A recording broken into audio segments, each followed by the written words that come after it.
All right. Hola, ok. Hola, hola, buenos días, buenas tardes y buenas noches. Bueno, no, buenas tardes todavía en España. Les damos la bienvenida al segundo día de conferencias de las Jornadas Estálticas Internacionales.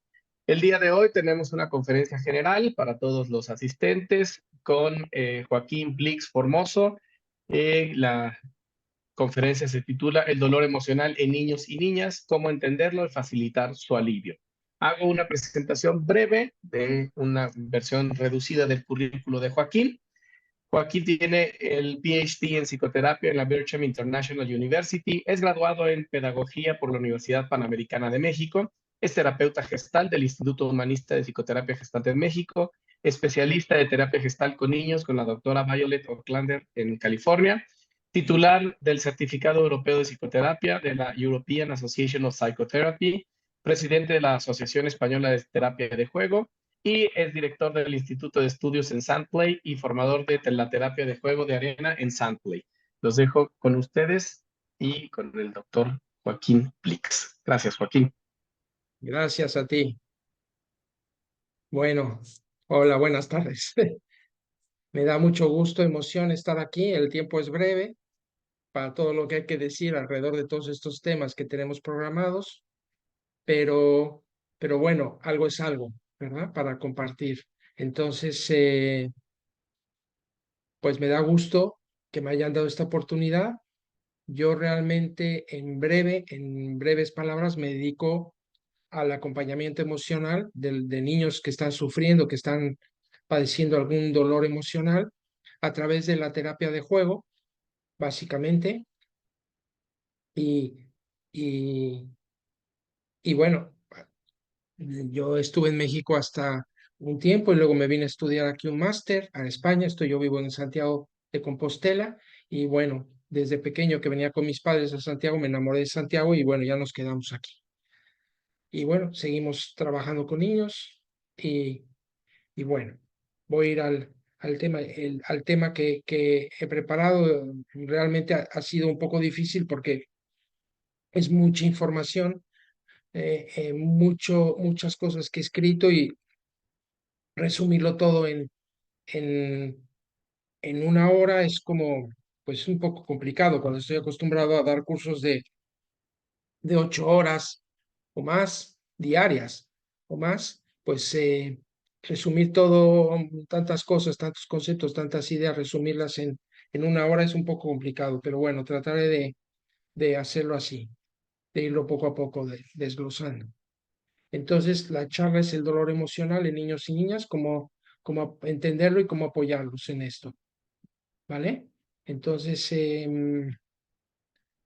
yo he preparado estos PowerPoints porque realmente me ayudan mucho a seguir un orden, una línea de exposición, porque si no, con tantas cosas que me vienen a la cabeza, me pierdo.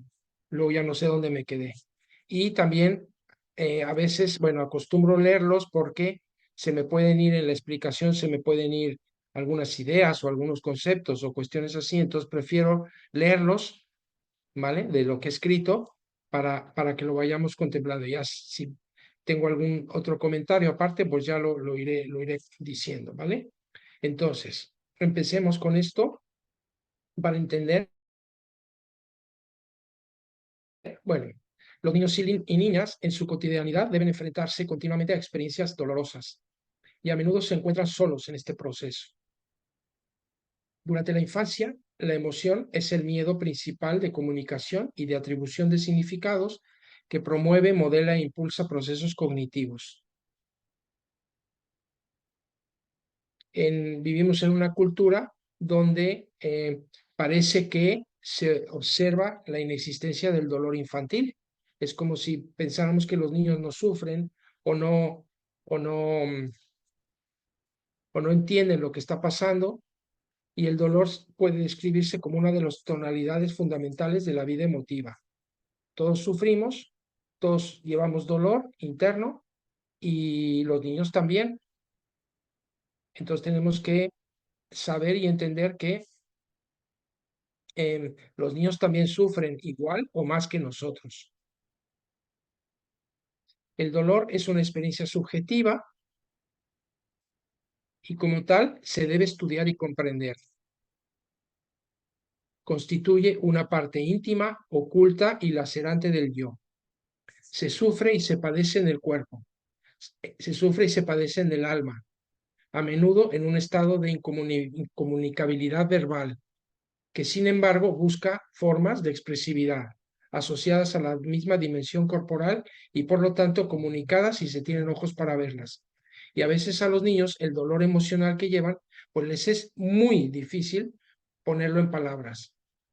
Entonces lo llevan interno, pero si los observamos, lo expresan a través del cuerpo, de sus movimientos, de su sintomatología, de sus conductas, y para eso hay que tener ojos si se quiere ver. El dolor se asume como cualquier sensación subjetiva de sufrimiento provocada por un mal físico, padecimiento anímico, agonía, sufrimiento moral o pérdidas afectivas. En el ámbito psicológico se describe al dolor como una reacción emocional capaz de producir manifestaciones fisiológicas, como las lágrimas, entre otras. El dolor emocional es una experiencia subjetiva y como tal se debe estudiar y comprender. Constituye una parte íntima, oculta y lacerante del yo. Es muy importante, ¿no?,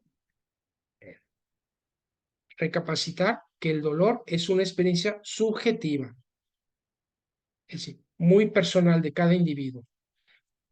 Varios individuos, varios niños pueden pasar por una situación difícil, dura, hasta traumática, y no necesariamente todos tienen que salir afectados igual, o unos más, otros menos. Es la experiencia subjetiva del dolor de la situación que han vivido. Se sufre y se padece en el cuerpo, en el alma, a menudo en un estado de comunicabilidad verbal, como ya decía, que busca formas de expresividad asociadas a la misma dimensión corporal y comunicadas, si lo que decía, si tenemos la atención de verlas. En la situación existencial del sufrimiento y dolor emocional, lo que no se dice con el lenguaje verbal se suele comunicar también inconscientemente mediante el lenguaje corporal. Por lo tanto, es fundamental al abordar el dolor conocer la historia personal de cada niño y su situación actual. El dolor, cualquiera que sea su origen o el modo en que se vive, rompe el ritmo habitual de la existencia. Produce una discontinuidad suficiente para arrojar nueva luz sobre las cosas y ser, a la vez, padecimiento y revelación. Lo que importa es cómo se lleva, cómo se soporta y cómo se resuelve el dolor. Y se logra mantener intacto un pedacito del alma dentro del niño. Junto al sufrimiento natural existe un sufrimiento infligido, un dolor evitable, el que se inflige en unas personas a otras. ¿Y qué dolor parece más peligroso e injusto que el que afecta a los niños? La reacción más natural es la huida. Apartando la mirada, se intenta anular el dolor. Y esto lo vemos mucho, mucho, absolutamente, ¿sí? Volteamos la cara y pensamos que los niños no sufren o ya le pasará. ¿Y cuántas historias tristes de niños y niñas poco o nada queridos podríamos contar? No podemos negarlo. Me refiero a los niños no deseados, mal acogidos, maltratados, reprendidos y humillados, porque se les considera una decepción. Y tantas historias que podemos conocer.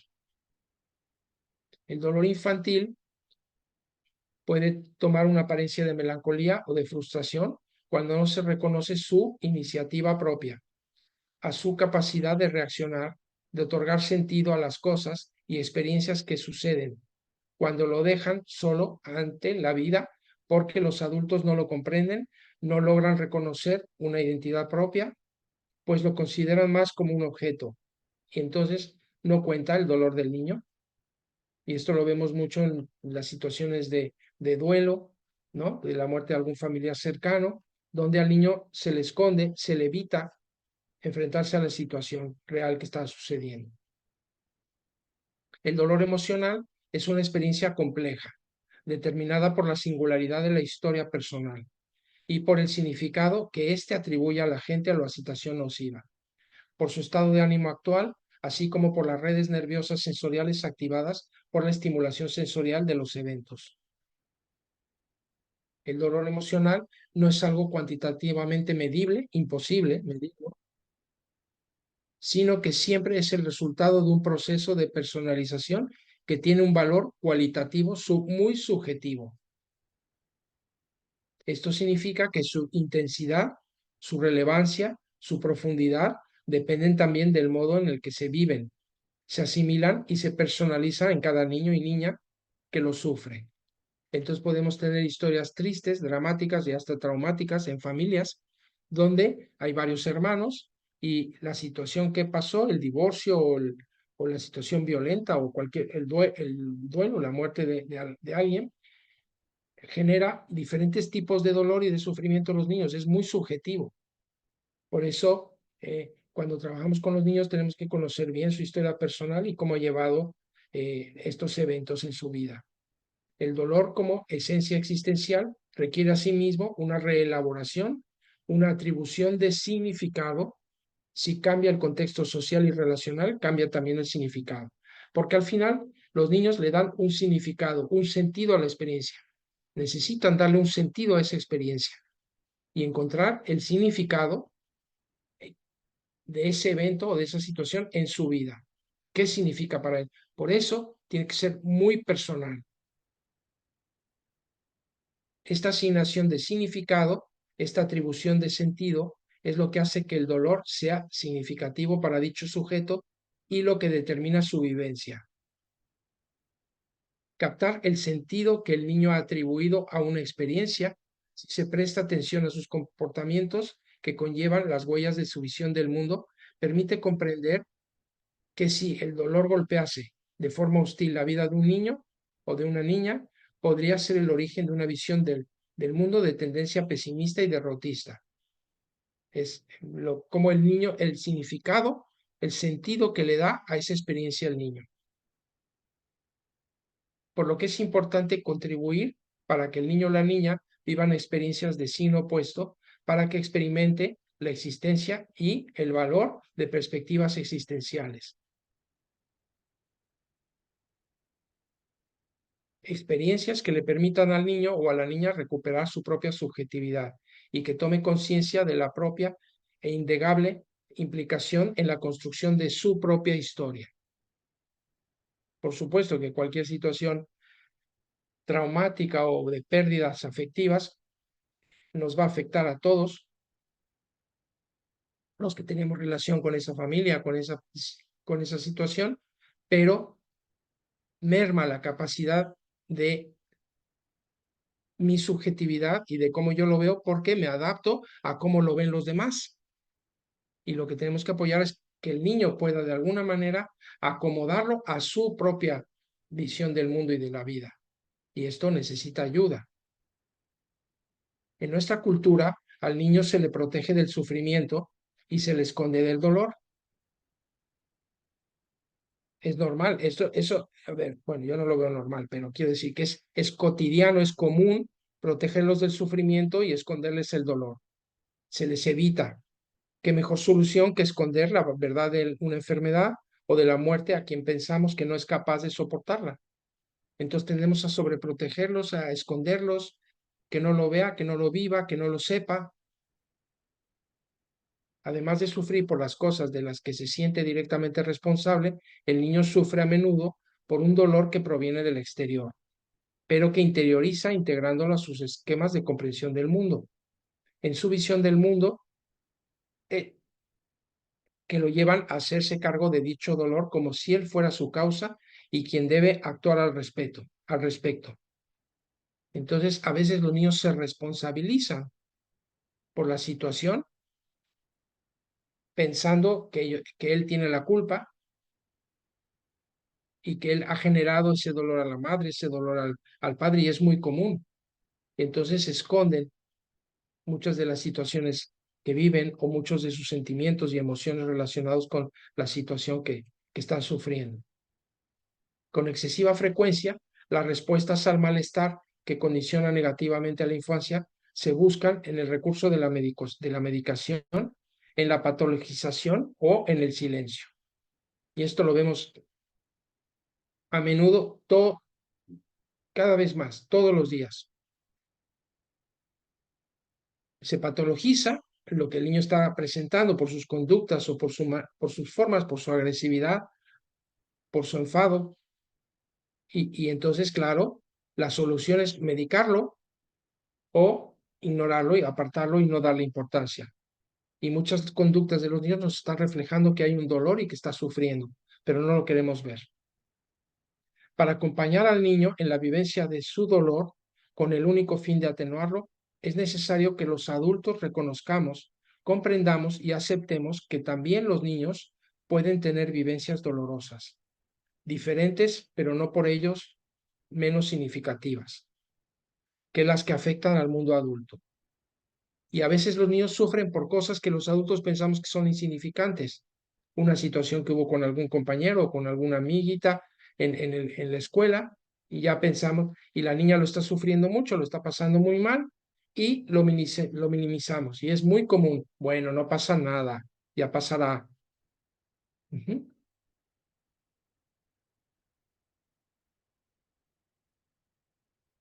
Para comprender cómo los niños y niñas perciben el mundo, es necesario aprender a reconocer los mensajes que nos las transmiten. Conviene que sea el niño quien lo explique y dejar a un lado la presunción de que somos capaces de entender, ofreciendo al niño la posibilidad de aclararlo y de encontrar las palabras para las expresiones de él. Entonces, promoverle, ofrecerle al niño herramientas, maneras, formas, actividades para que él pueda hacerse cargo de su propio dolor, de su propia situación y lo pueda de alguna manera ir verbalizando o ir, ya hablaremos un poco de esto, cómo ayudar al niño. Pero dejemos a un lado, como pongo ahí, la presunción de que somos capaces de entender, ofreciendo, ¿no?, estas posibilidades de aclarar lo que está pasando. Proporcionar los instrumentos de estimular la creatividad, transmitiendo el mensaje de que mediante la comunicación y la expresión, el niño sigue el protagonista de su vida. Y como tal, con el tiempo, la oportunidad de aprender a aceptar y a expresar cualquier dolor, hacerse cargo de sí mismo y de su sufrimiento y de su dolor. Hablar del dolor, dar voz al niño para comprender cuál es su dolor, el dolor que caracteriza su cotidianidad, que quizá a veces como padres ni nos enteramos porque el niño lo está pasando mal en la escuela por algún motivo, por alguna situación, como puede ser el bullying, y no lo comparte y no lo comunica a nadie. Entonces, tratar de comprender el dolor que caracteriza su cotidianidad y sobre todo delinear las modalidades de expresión y comunicación del dolor. Entonces, la ayuda que podemos dar profesionales para un niño que sufre, un niño que está en una situación de dolor, es utilizar diferentes modalidades de expresión y comunicación que no necesariamente tienen que ser verbales o lógicas o relacionadas directamente con el suceso. Ahí lo veo.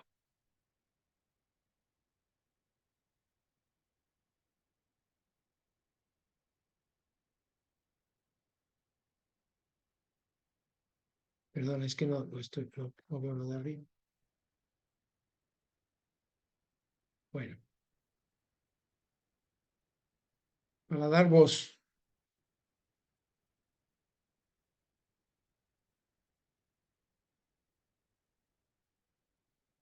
Perdón que ya me lié aquí. Básicamente, para dar voz al niño y al sufrimiento del niño, tenemos que diseñar formas que puedan usar, como yo decía, para expresarse libremente. Y sin embargo, el valor de cada actividad es mayor en la medida en que propicia que el niño se identifique con esta y hable de sí mismo a través de la actividad que de alguna manera se le está proponiendo.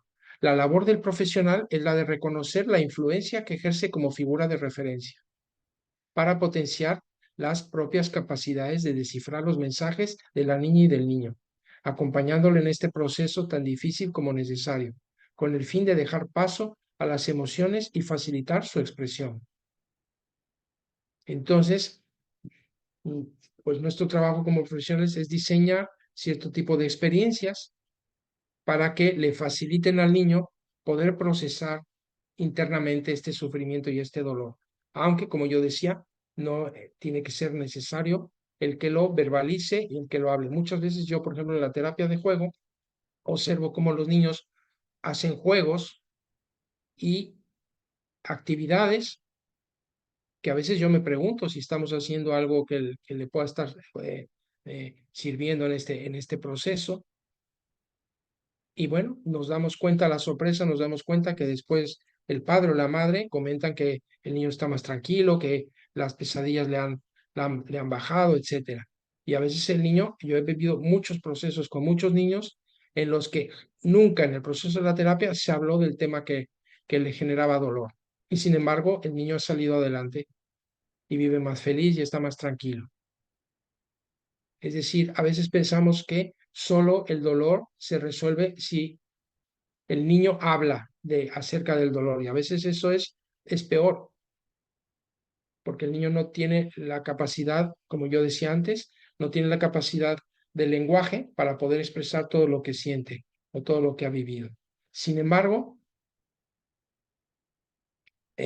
vamos a hablar acerca del juego y lo importante, cómo en el juego se resuelven muchos temas respecto al dolor emocional en el niño.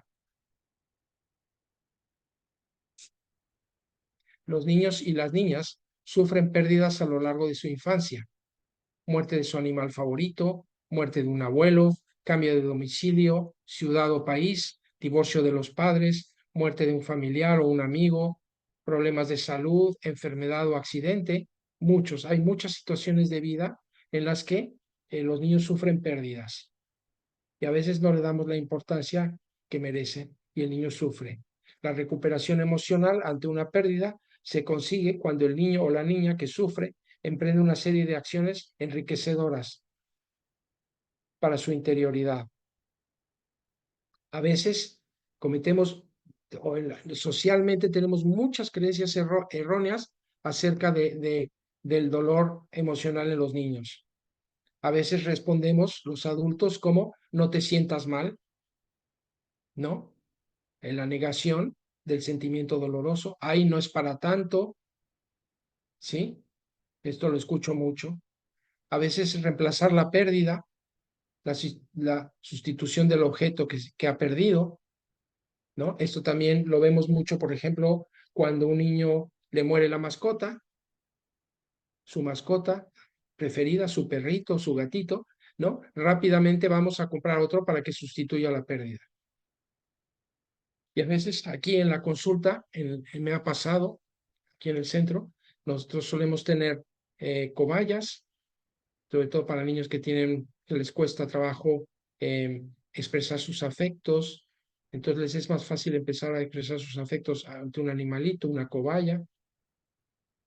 Y a veces hemos tenido situaciones donde, por determinada situación, la cobaya muere, fallece, ya sea por viejita o por alguna enfermedad que no nos dimos cuenta, o porque como las tenemos debajo de una ventana, igual se insoló, en fin, etcétera.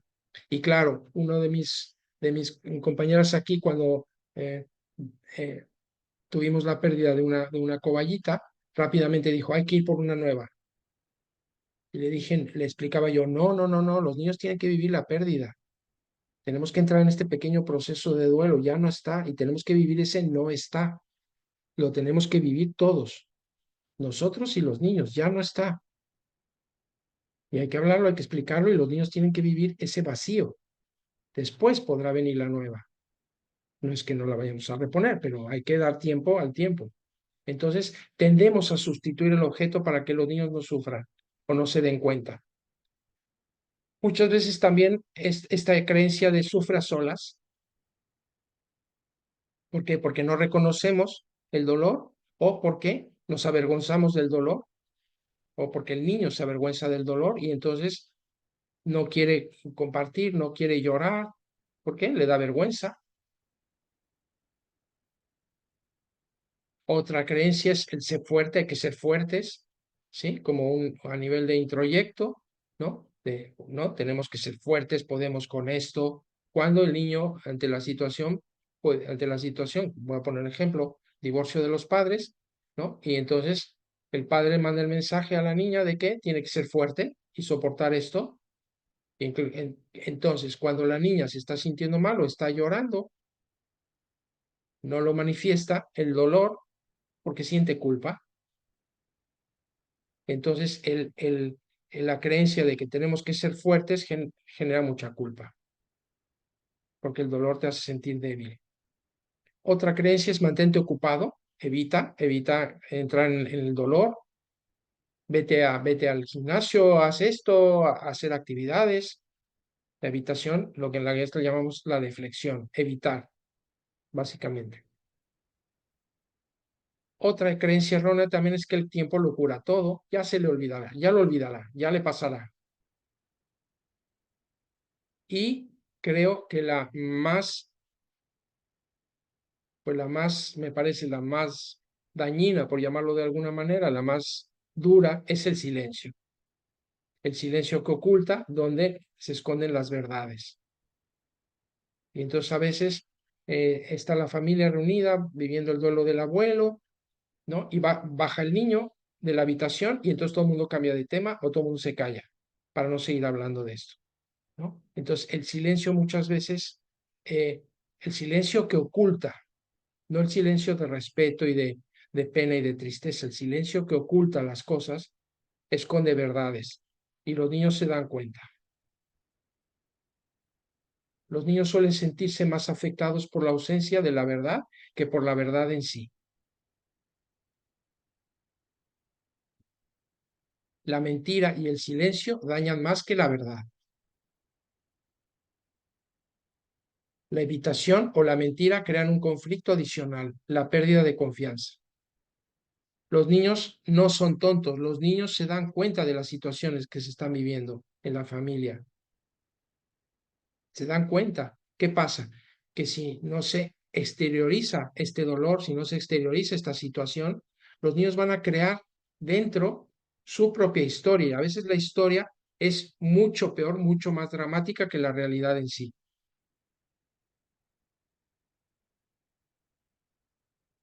Entonces, ¿qué pasa? Que el niño va perdiendo confianza porque no se le ha dicho la verdad, se le ha ocultado, se le ha mentido, pero de alguna manera en el transcurso del tiempo él escucha algo, él se da cuenta de algo y ahí está la cosa, ¿no? El sufrimiento de un niño o de una niña puede no ser reconocido porque el niño lo expresa con conductas más que con palabras, lo que yo comentaba antes. Los niños actúan sus sentimientos, actúan sus conflictos interiores, los representan. Los sentimientos de abandono, desprotección, desesperación, ansiedad, apatía, enfado, culpa y miedo son comunes y pueden causar comportamientos disruptivos y agresivos, ya que pueden no saber cómo expresarlos verbalmente. Y ahí es cuando necesitan ayuda.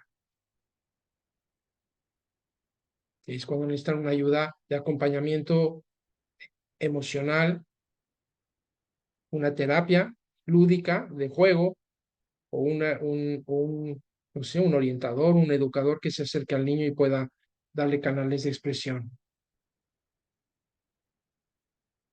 Suele haber más de 40 experiencias vitales que pueden producir los sentimientos conflictivos que llamamos dolor emocional.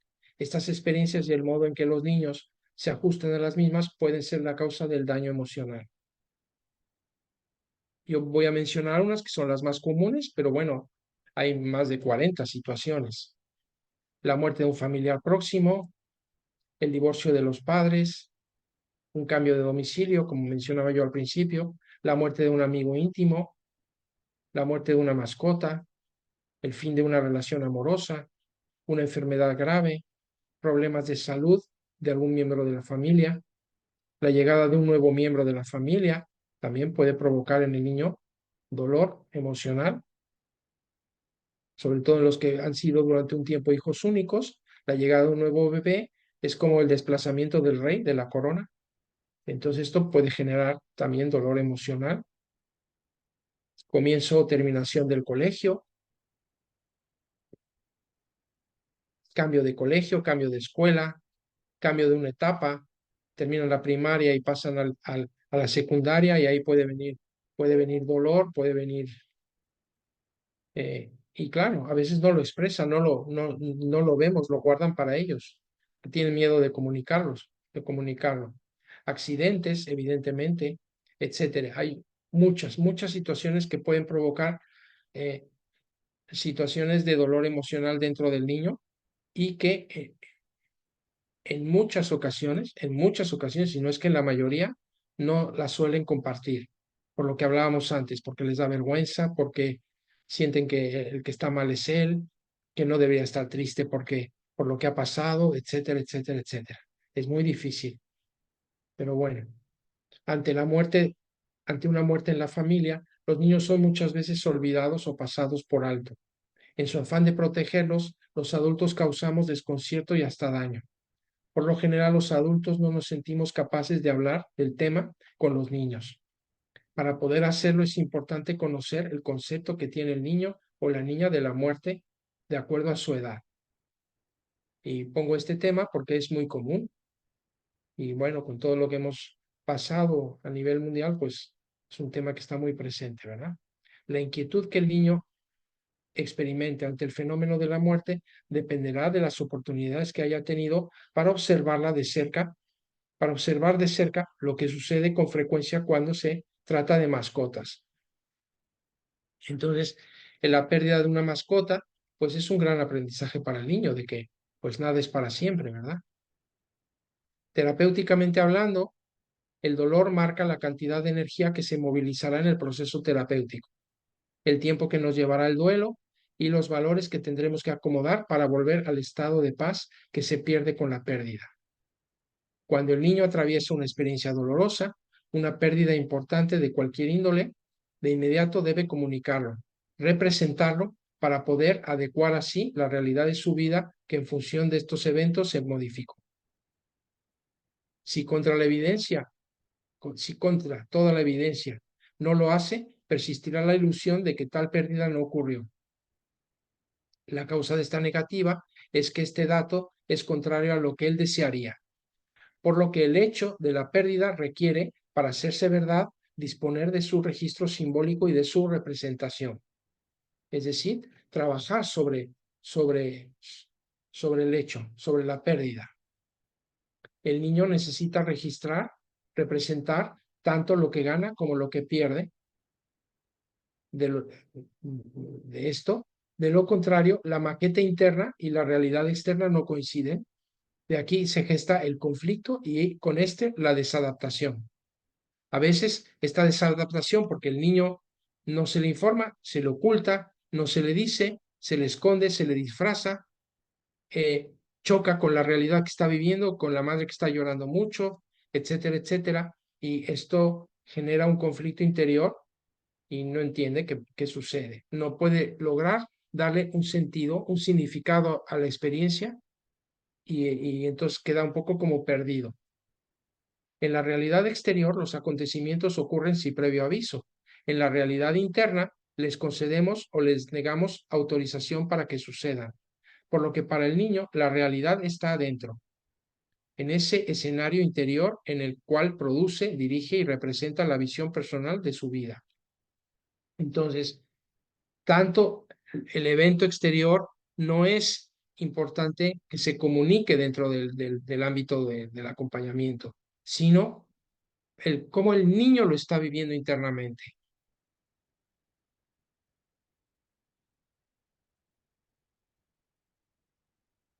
Ay, es que no veo. El conflicto interno surge cuando, frente a una circunstancia irreparable, el niño no logra hacer un cambio interno, lucha por cambiar el mundo. Entonces, cuando invierte mucha de su energía vital para sobreacomodar continuamente la realidad exterior para que encaje con su realidad interior. Cuando no tiene información, no se le explica, o él mismo no se explica qué es lo que ha pasado, pero algo internamente está generándole malestar. El terapeuta, el educador, el que acompaña emocionalmente, debe saber hacer comunicable el silencio del dolor que no encuentra palabras para expresarse, que sepa coger y contener la ira, el miedo y la agresividad. Y la posibilidad de experimentar dolor, tomarlo en serio, escucharle mediante una actitud empática que permita el acercamiento a la comprensión de la vivencia para dar voz al silencio del dolor. Y el silencio del dolor es muy respetable. Y eso no quiere decir que el niño lo esté reprimiendo, que el niño lo esté ocultando, simplemente que el dolor que está viviendo tiene su parte silenciosa y que hay que respetar totalmente ese silencio. Cuando nosotros como adultos pasamos por una situación de duelo o de pérdidas, lo que más nos molesta es que nos estén preguntando y que tengamos que explicar todo. Necesitamos momentos de estar en silencio, aprender a gestionar lo que está sucediendo dentro de nosotros. Pero parece como que el niño tiene que hablar, tiene que contar. Una terapia debe ayudar al niño a poner sus sentimientos afuera, externalizarlos. Al compartir estos sentimientos, disminuye su dolor. El terapeuta debe ayudarle a reconocer, nombrar, aceptar y expresar estos sentimientos que eviten el desarrollo de defensas poco sanas que le evitarán enfrentarse a emociones difíciles. Y para esto tenemos varios recursos que utilizamos, ¿no? El juego, la imaginación creativa, los cuentos, las historias, las metáforas, estos elementos, más otros, evidentemente. Pero básicamente yo pongo lo que me parece a mí los más importantes, ¿no? Es a través de estos elementos que el niño va a poder resolver. El niño no diferencia entre vivir, aprender y jugar. Lo ve como una unidad orgánica. Todos los niños juegan, sean cual sean sus condiciones alrededor. Si hay hambre, hay guerra, hay miseria o abundancia, nuestros niños juegan. Se agarran a la más mínima ocasión de jugar que tienen a su alcance. El juego es vital, es la vida del niño y tenemos que ayudar a la gente a entender esto porque el juego se ve como algo trivial para pasar el tiempo, para escapar de la realidad, pero para nada. El juego es la vida del niño. El niño tiene que jugar y el niño juega a lo que vive, a lo que hay. Les paso estas imágenes que son un poco impactantes, ¿no? O sea, imaginaros, estos niños han vivido recién un bombardeo y salen a jugar con la pelota. Foto real, ¿eh? De periodistas. Salen a jugar con la pelota, etcétera. Hay otras fotos donde vemos situaciones muy duras que los niños están viviendo y el juego es lo que les ayuda, les alivia, les da la posibilidad de seguir adelante, de continuar con su vida.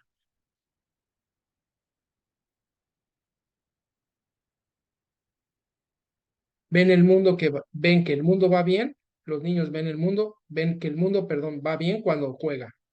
Se sienten parte del mundo, sienten su deseo de jugar en cualquier lugar y en cualquier momento. Jugar es una cosa seria y llena de sentido para los niños. O sea, dejemos de trivializar el juego, por favor. El objetivo del niño es jugar. Ese es su objetivo para crecer y desarrollarse. El juego es la única interfaz entre el mundo real y el mundo imaginario.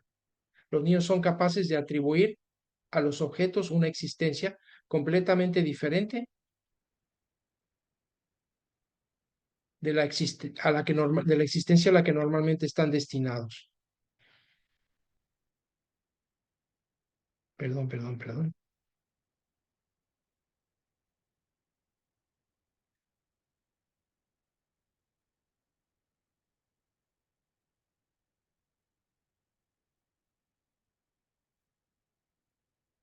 Ay, es que no. Bueno, no sé si pudieron leer lo que está abajo. Los convierte en sujetos de sus juegos, así, ¿vale? Porque eso es lo que de alguna manera los va a ayudar a aliviar su dolor. El juego activa y desarrolla las dos formas de pensamiento en el cerebro. El juego estimula el pensamiento, el funcionamiento del hemisferio izquierdo, que es el encargado del pensamiento convergente y directo, lo que llamamos el pensamiento directo, y el hemisferio derecho, que es el pensamiento divergente o indirecto. Aquí pongo esta imagen que nos habla, ¿vale? De diferentes funciones del cerebro, del hemisferio izquierdo, bueno, lo que se conoce como el cerebro izquierdo y el hemisferio derecho, el cerebro izquierdo. Y si vemos, las funciones son completamente diferentes. El hemisferio derecho, el hemisferio derecho está la intuición, la imaginación, el sentido artístico, el sentido musical, etcétera. Y en el izquierdo, pues tenemos el razonamiento, el lenguaje hablado, el lenguaje escrito, etcétera. Y evidentemente los dos hemisferios se comunican por el cuerpo calloso. El juego estimula ambos cerebros. Entonces, para un niño el juego es su principal elemento de desarrollo. La relación entre estos dos tipos opuestos de actividad se da en el cerebro medio o límbico y dan origen a un material mental nuevo. El juego imaginario es la fuente de la imaginación creativa, lo cual favorece tanto las habilidades cognitivas, narrativas, como las capacidades de conexión social. Sumergidos en su juego imaginativo, los niños crecen por encima de sus propios límites y en proporciones a las que nunca llegarían, nunca si se lo ordenamos.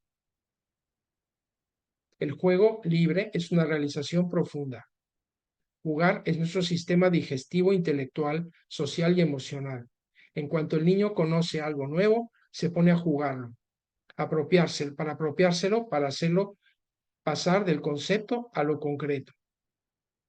La necesidad de jugar de un niño o de una niña pasa con facilidad por delante de otras necesidades. Olvida su pena o su malestar. La enfermedad, por muy grave que sea, no le impide jugar.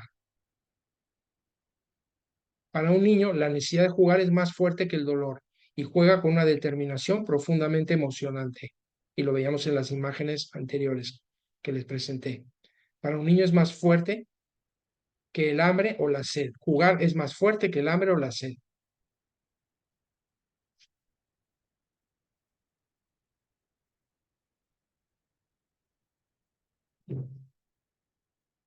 El juego es una actividad intrínsecamente placentera, no estereotipada, espontánea y exenta de ansiedad o de cualquier otra emoción opresiva o intimidatoria.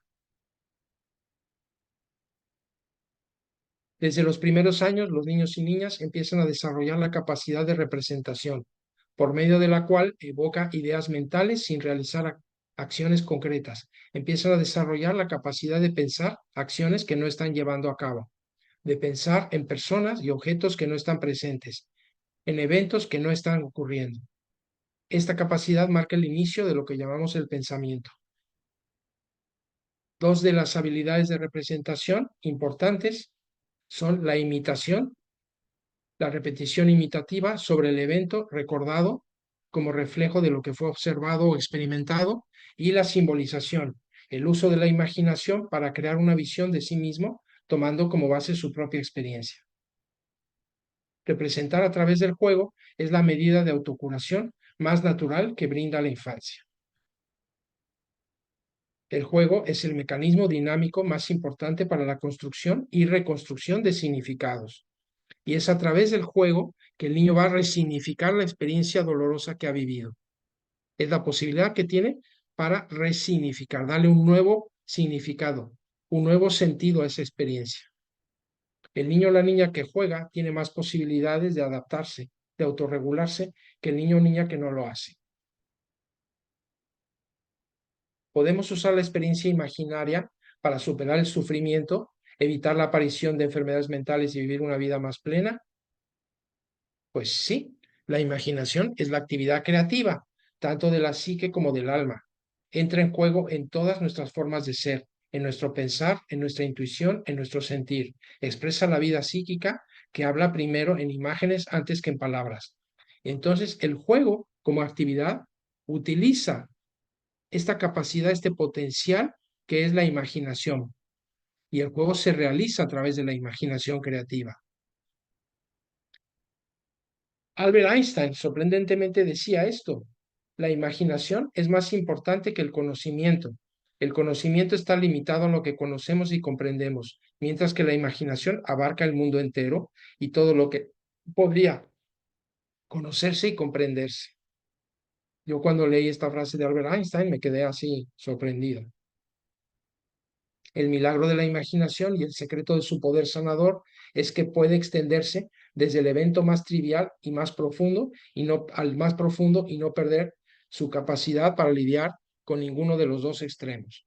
Las cosas renacen constantemente en la imaginación, frescas, traídas a nosotros para renovarnos. La imaginación cava la tierra y trae el agua para que crezca nuestra interioridad. En este espacio interior la imaginación juega y sana. La imaginación es un espacio interior y ese es el gran recurso que podemos utilizar para sanar gran parte del dolor en la infancia. La imaginación cava la tierra y trae el agua para que crezca nuestra interioridad. Este es el espacio entre nuestra vida y, bueno, ya lo decíamos. Creamos imágenes de sueños y en sueños, jugando con algo que hemos visto, tocado o gustado. La imaginación en el juego nos permite disfrazarnos, convertirnos en ángeles, brujas, animales, hasta los lugares más espantosos, incluso los de la locura, para imaginar los grandes extremos aterradores de la vida en lugar de tener que vivirlos. La imaginación nos une al río y a la orilla, nos da un espacio, una salida de escape. Entonces, ¿cómo es que la imaginación sana? ¿Cómo hace esto? Todas estas cosas, su poder tanto para tranquilizarnos, elevarnos como para asustarnos, hace que prestemos atención, pone en juego todos nuestros sentidos. Temeroso conocimiento de que su presencia en nosotros es la presencia o la amplitud del ser mismo. Inmediatamente ahí, toda nuestra pequeñez de ser, convocado nuestra participación. La imaginación sana al vincular lo consciente y lo inconsciente, al adulto y al niño, a lo individual y a lo social, a la imagen personal y al símbolo arquetípico, a la psique y al alma. Cuando la imaginación del niño se enfrenta a las particularidades del mundo que le rodea, puede realizar cosas creativas maravillosas.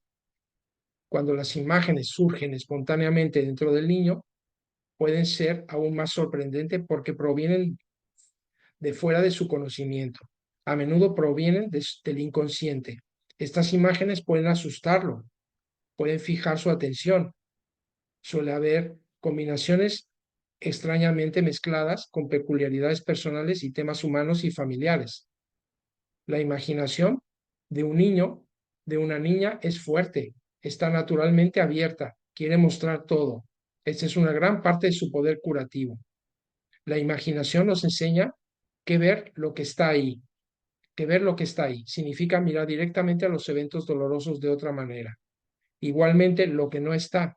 Entonces vemos que se amontonan en nosotros todas las cosas que normalmente negamos, todo lo que filtramos en nuestra conciencia. Cuando el niño creador mira lo que pone su imaginación ante el extraño fragmento de una imagen, da una impresión sensorial, de una comprensión interior, un destello de color, de orden, de caos, de armonía y disarmonía. Nos veremos llevados a mirar la brecha que existe entre la imagen y el cliente mismo, lo que falta y lo que necesita desarrollar. Y quise poner este dibujo de este niño, de un niño con una situación muy fuerte, porque fue Sí, adoptado, fue traído Joaquín, Sí, sí. fíjate que se te quedó el power detenido. Creo que Ah, necesitas pasar varias diapositivas para poder ver en lo que tú vas. vale. Va de nuevo. Gracias.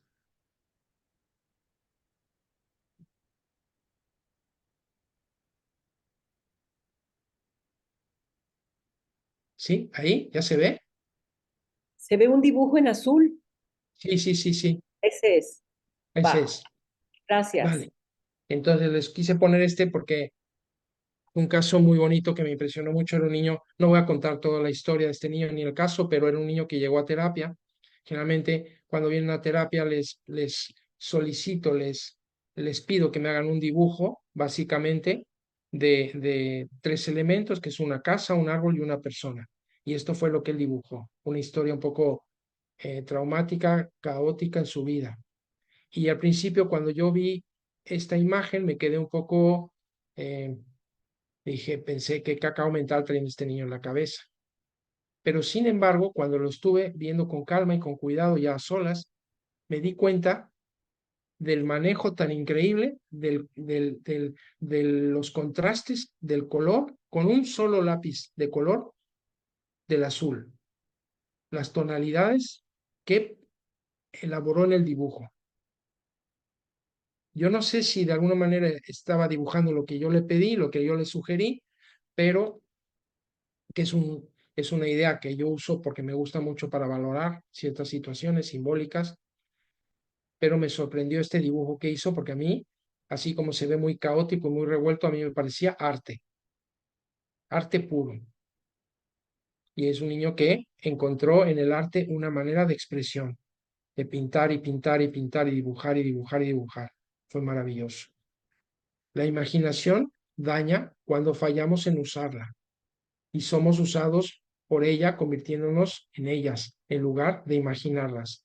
O nos alejamos demasiado de la brecha, rechazando la imaginación por completo. A veces pensamos esto, ¿no? Que si imaginamos mucho, ¿no? Vamos a perder contacto con la realidad, ¿vale? O negamos toda la imaginación porque nos puede provocar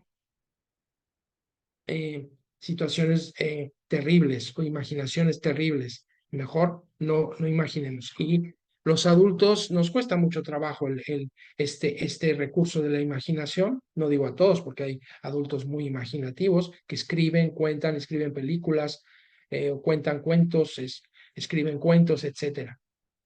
Pero generalmente como que no nos gusta que los niños sean muy imaginativos y entonces estamos perdiendo o estamos reprimiendo un gran recurso que tienen los niños para elaborar y avanzar en sus procesos de desarrollo. Así, o nos ahogamos en nuestras imágenes o morimos por falta de sus aguas vivificantes. La fantasía no vivida y la imaginación no utilizada crecen dentro de nosotros y deben colocarse en alguna parte. Proyectamos las imágenes no recibidas y no examinadas sobre los demás. Las consecuencias para la sociedad de la imaginación no vivida son aterradoras, porque entonces después se van a botar para afuera, ya de mayores. Entonces, muchas veces a mí me llegan muchos niños que tienen pesadillas, que no duermen, que la están pasando mal, y eso hay que darle vida, hay que expresar porque de alguna manera está representando el dolor que lleva ese niño dentro.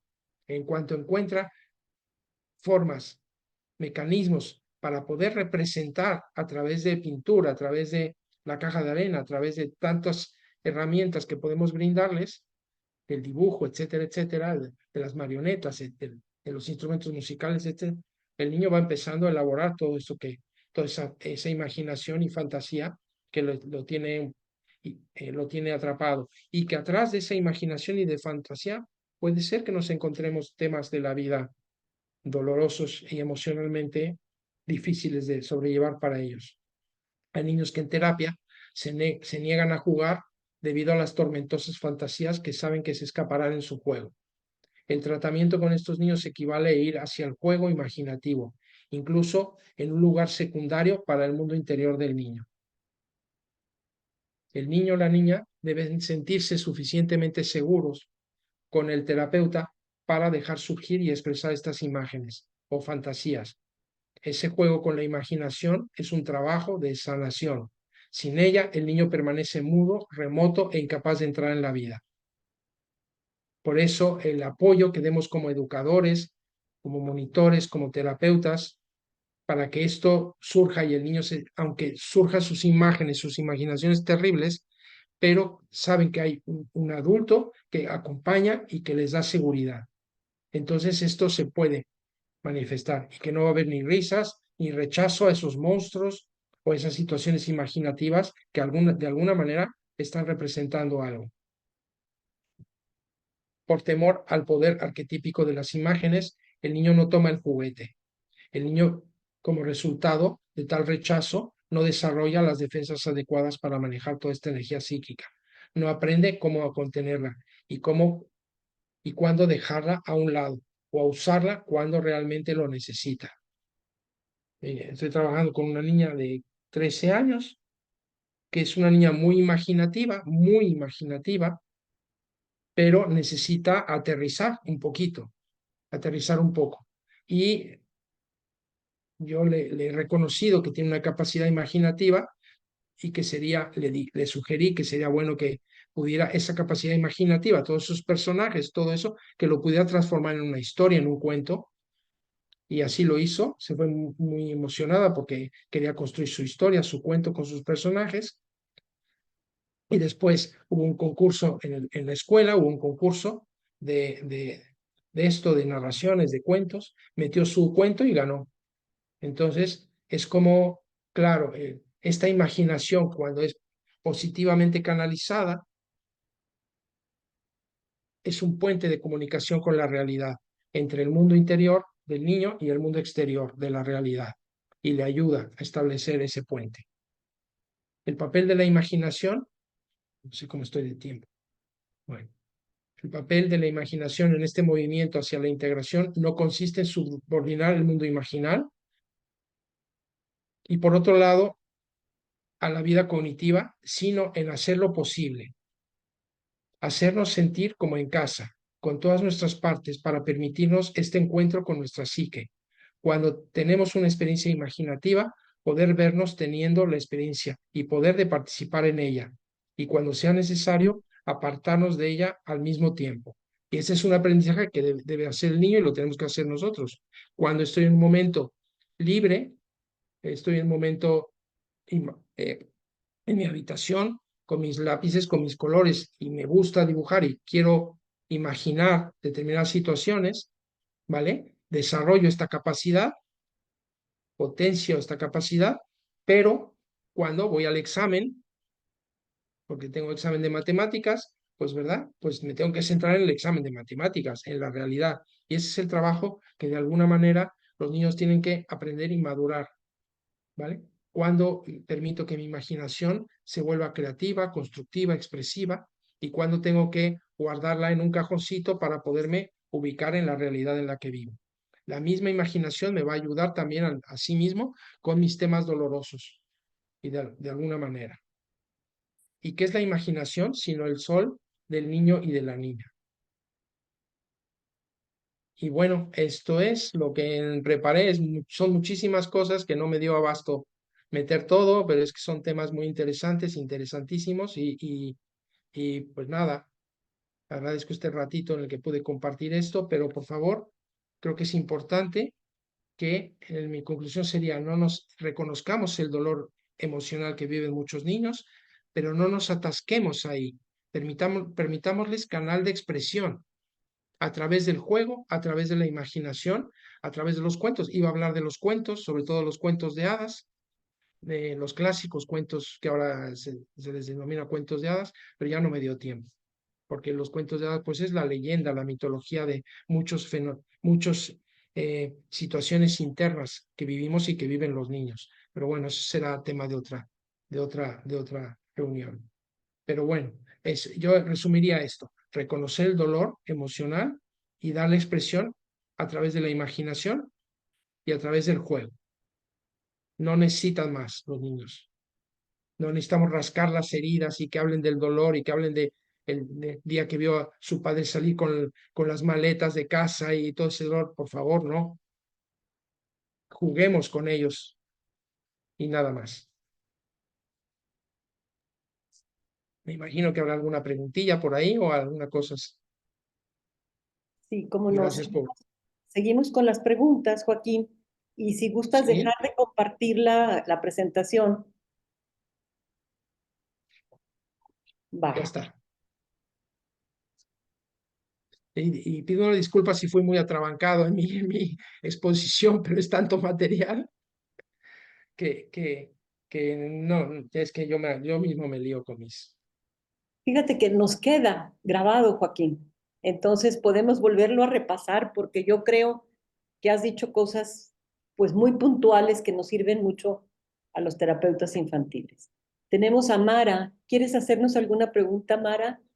Hola, buenos días. Pues felicitar a Joaquín. Yo creo que has dicho tantas cosas tan esenciales para comprender y son cosas de lento procesamiento, porque creo que es lo más importante que yo puedo ver en todo lo que has dicho es que es, si pudiéramos entender eso, entenderlo, comprendiéndolo, haciéndolo nuestro, yo creo que es la base para poder trabajar con los niños. Así Nada es. más felicitarte. Muchas gracias por compartir eh, tanta información tan esencial para nosotros como terapeutas. Gracias. Gracias. Joaquín, quiero aprovechar para hacerte una pregunta.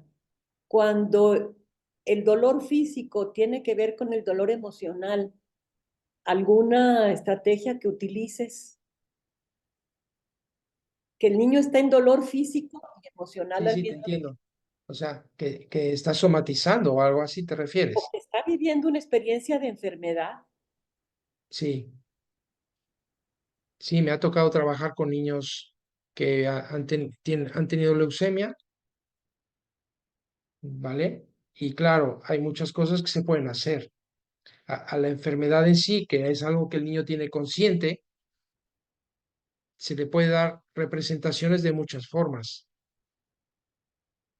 Y a veces el mismo niño puede hacer representaciones que no necesita hacerlas conscientes, que están dentro de su mente inconsciente, pero sin embargo las puede representar a través del juego y de la caja de arena y cosas así. Y son muy sanadoras. Digo, no tengo tiempo, pero tuve el caso de un niño con leucemia y él representaba mucho una historia de un castillo con unos caballeros que cuidaban el castillo y venían unas serpientes y unos bicharrajos a atacar al castillo. Y por otro lado, había un grupo de piratas que venían también a atacar el castillo. Y en el transcurso de este juego que realizó durante varias sesiones, yo iba pensando qué tendría que ver esto simbólicamente con su situación. Y claro, luego me fui aclarando y vi maravillas. El castillo como el cuerpo físico, los soldados, los caballeros del castillo defendiendo el castillo como las defensas ante la enfermedad, las serpientes que tienen su simbolismo muy importante como invasoras que vienen a atacar el castillo, los piratas, los médicos, y terminan los médicos. Él rechazaba a los médicos porque lo lastimaban. Y al principio del juego era esto. Él no me lo decía, esto me lo contó la madre, que no quería con los médicos porque lo lastimaban. Pero claro, ¿quiénes eran? ¿Quiénes representaban los piratas en el juego? Obviamente eran los médicos que venían a invadir el castillo, a pinchar el castillo con los cuchillos y las espadas, era lógico. Pues bueno, termina, fíjate qué interesante que en su proceso terminan aliándose los piratas con los caballeros que defienden el castillo para matar a las serpientes. Y terminan con las serpientes. Y una de las serpientes, la dueña, se transforma al final en una de las últimas juegos que hizo, se transforma en un dragón. Y el dragón, en su última creación, el dragón en el juego voló y marchó. O sea, estaban ya todas las serpientes muertas por los piratas y los caballeros, y aparece una de ellas, la jefa, se transforma en un dragón. Y en media batalla que tenía a todos piratas y caballeros atacándolo, marchó el dragón, voló. Pero fíjate qué interesante, que es voló, pero siempre está la posibilidad de volver, de regresar. ¿Me entiendes? O sea, la historia no ha acabado. Y curiosamente, meses después al niño le remitió la enfermedad. O sea, yo es cuando digo, ¿no? O sea, es que qué maravilloso es que puedan representar a nivel simbólico sin entrar en el sufrimiento y en el dolor, ¿no? Que le implica la enfermedad, pero que lo pueda a nivel simbólico jugar y resolver. Y con eso es suficiente para un niño, ¿no? Habrá casos específicos que puedas hacer algún tipo de estrategia directa. Sí, yo con un niño, cuando estaba yo en México, trabajaba yo algunas situaciones de afrontamiento, también con un niño con leucemia, hacía también mucho juego, y a veces cuando iba a tener una intervención de, ¿cómo se llama?, de quimioterapia, que no le gustaba nada, hacía algún tipo de intervención ericksoniana, ¿no? Del lugar seguro, de respiración, para cuando tuviera que enfrentar esa situación. Pero la mayor parte de su juego era a nivel simbólico. La mayor parte de su actividad, perdón, era juego simbólico. Es que no nos damos cuenta de la potencia que tiene esto en los niños, ¿eh? O sea, por eso yo admiro cuando los niños juegan, me pregunto mucho y me apasiona, ¿no? Como estar pensando, ¿qué me puede estar, no, bueno, no a mí, qué puede estar representando, qué quiere estar comunicando con ese juego? Y cuando ves que se va tranquilo, relajado, o que la madre después te comenta que está mejor, que las pesadillas han empezado a desaparecer, etcétera, el miedo, que ya se anima a ir al equipo de fútbol a jugar, etcétera. Dices, y a veces me preguntan, ¿y qué has hecho en terapia? Yo nada, jugar. Bueno, jugar terapéuticamente, no viene aquí a jugar el fútbol, ¿eh? Muy bien, No sé Joaquín. si esto de alguna manera, sí, puede haber intervenciones muy puntuales para situaciones muy puntuales, pero yo no soy tanto intervencionista, ¿eh? Yo más bien soy no directivo. Yo me voy a donde el niño quiera ir, donde el niño necesite ir. Bien, Joaquín. Y pues tu presencia, ¿verdad? Resiliente y amorosa, que pues es el principal ingrediente, Pues sí, ¿verdad? El terapeuta como principal herramienta. eso sí, Coco, sí, no lo mencioné, pero sí, toda la razón. vale. Gracias, Joaquín. Coco, ¿quieres hacer alguna pregunta? Quería comentar que me gustó mucho la parte de a veces, o sea, esta parte que menciona Joaquín, de dejar que los niños jueguen, porque siento que a veces cuando no hablamos justamente del dolor, pues no estamos trabajando, pero realmente creo que es una necesidad mía como terapeuta, como esta Sí, frustración de que no me lo está diciendo como tal, cuando realmente en el mismo juego, con lo que está haciendo, lo que está realizando, sentirse escuchado, por solo, él solito puede ir resolviendo. Entonces me eso resonó sí, mucho sí. porque sí me frustra esta parte de, ay, pero no hemos trabajado esto, es que a esto viene. Pero a veces el simple hecho de que él se siente escuchado lo puede resolver. Me encantó escucharlo. Muchas gracias. Y a veces estamos como, tengo que meter el dedo en la llaga, tengo que meter el dedo en la llaga. Pues no, pero para nada, no metamos el dedo en la llaga. Se va a cerrar más. Déjalo que él surja. Lo que surge de él a nivel del juego simbólico, lo que surja, tiene que ver con su existencia, con su vida. Si no, ¿de dónde sale? Aunque no entendamos, lo que pasa es que no entendemos el lenguaje del juego en el niño. Pero ahí es donde tenemos que estar como abiertos, ¿no? A mirar, a sorprendernos de que algo está transmitiendo. Que no lo entiende es otra cosa. O sea, yo les cuento este caso del castillo y de los caballeros, pero no creas que lo entendí de la noche por la mañana. Él lo jugaba y lo jugaba y lo jugaba y lo jugaba y yo dije, bueno, a ver, ¿qué está pasando aquí? ¿Por qué tanta repetición? No repetición, porque no era un juego, no era un estrés postraumático, o quizá sí, no sé, pero era como esa historia siempre del castillo, los caballeros, los piratas, las serpientes, era como muy obvio lo que me iban los libros de simbología a ver, y ahí fue cuando empecé a descubrir cositas, ¿no? Como las serpientes, ¿no? Más bien, ese es nuestro reto de trabajar con niños, ¿eh? Que son nuestros maestros, nos vienen a enseñar. Sí, muchas gracias. Me encantó. Héctor y Rosy, empezamos por Héctor, seguimos con Rosy. Tenemos unos minutitos, Joaquín, unos Vale, 4 vale, sí, minutitos más. vale, Entonces, vale. Héctor, que estabas ya desde antes, y luego Rosy Ibarra.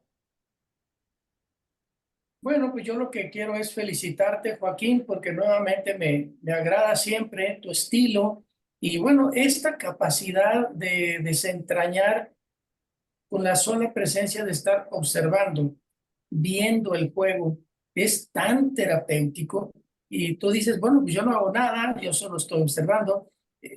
Es la presencia del terapeuta acompañando al niño que le da esa libertad de expresarse. Ha sido Exactamente. pues muy dinámico, muy interesante. Toda la presentación. Te felicito, un abrazo muy cordial. Gracias, Héctor, igualmente. Mira, les comento un caso que acabo de tener y ya dejamos a Rosy que pregunte, ¿no? Es un niño que viene porque en un momento, es rápido, les cuento rápido. En un momento en una comida se atragantó con algún pedazo de algo de comer, se ahogó y entonces le produjo una fobia a tragar alimentos sólidos. Y no había manera de que comiera alimentos sólidos. Todos se lo tenían que, ¿cómo se dice? Eh, hacer en papilla. Y vale, ya tiene 8 años, no va a comer papillas toda la vida. ¿Sabes a qué jugaba aquí? A hacer la comida y comer. Él venía a la cocinita, hacía la comidita y comíamos. Y el juego, ese era su juego. ¿Y qué te puedo decir? En 2 meses resolvió el tema. Yo digo, qué fuerte es el juego en los niños, cómo les ayuda en su capacidad de resolver y solucionar sus dilemas de vida. Solo jugando. Bueno, se me vino ahora que Héctor hizo su comentario, me vino este caso en la cabeza. Bueno, Rosy o Rosa. Oye, Joaquín, ajá. Rosy, está bien, gracias. Yo quiero preguntarte, un niño musical que inventaba canciones y hablaba de su vida diaria, a mí me interesó muchísimo porque espontáneamente y pasaba de un tema a otro y tema, pero se veía que el niño a través de la canción y de la composición estaba diciéndonos cómo se sentía, qué pensaba, ¿verdad? Entonces ahorita como que me acordé y dije, también este es otra herramienta, porque para él la música es algo muy importante, ¿verdad? Sí, la música es como otro juego para ellos Exacto. Ujú. y está jugando a Gracias. cantar. Sí, sí, sí, muy interesante y como tú dices, mucho ya que se queda grabada, poder seguir poco a poco digiriendo, ¿verdad? Todo esto que nos acabas de dar de información tan importante. Gracias. Bueno, pues Sí, estamos en tiempo, Joaquín. vale, vale.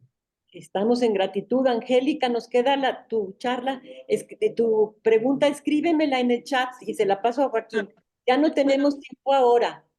Bueno, yo nada más yo tenía una duda. Tengo dos niñas. Y la más chiquita, bueno, la más grande, la más chiquita, cada vez que mi esposo sale de viaje se me enferma. ¿Es debido a la ausencia de mi esposo o cómo trabajar esa parte? Va. Pues, que juegue y que alguien cercano sea el médico. Que juegue a la enfermedad y que alguien cercano juegue a ser el médico.